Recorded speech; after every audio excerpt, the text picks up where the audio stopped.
पिलामाने समस्तंक ପାଇଁ कि खुशी खबर जे ओडिशा सरकारंकर द्वितीय कैबिनेट बैठक एवं बसीथिला समस्ते जानिच जे कि ओडिशा रे बीजेपी गवर्नमेंट आसिला परे ये थिला तार द्वितीय माने कैबिनेट बैठक। द्वितीय कैबिनेट बैठक रे कह जायछि जे second cabinet meeting of the BJP government held in Bhubaneswar today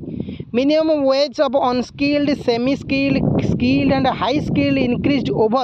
18,000 teachers to be required a special crumbs fund of 100 crores of Odisha Asmita Bhavan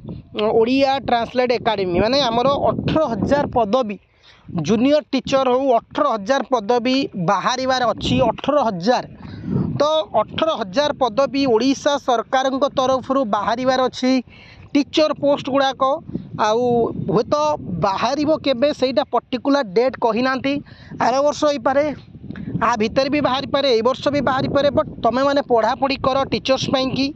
ता सहित आमर कैबिनेट जो सर्वनिम्न मजूरी को वृद्धि करिसेंती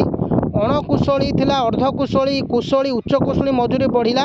352 450 352 500 502 600 को वृद्धि कर ओडिशा सरकार तरफ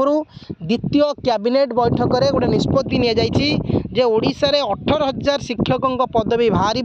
जूनियर टीचर पदवी बाहर समस्ते थे जो मैंने भी इच्छुक अच्छा से मैंने पढ़ापढ़ी एबेठू कर जो मैंने भी पाइबार अच्छी पढ़ापढ़ी कर हाँ तुम जूनियर टीचर पाई ओके धन्यवाद जय हिंद।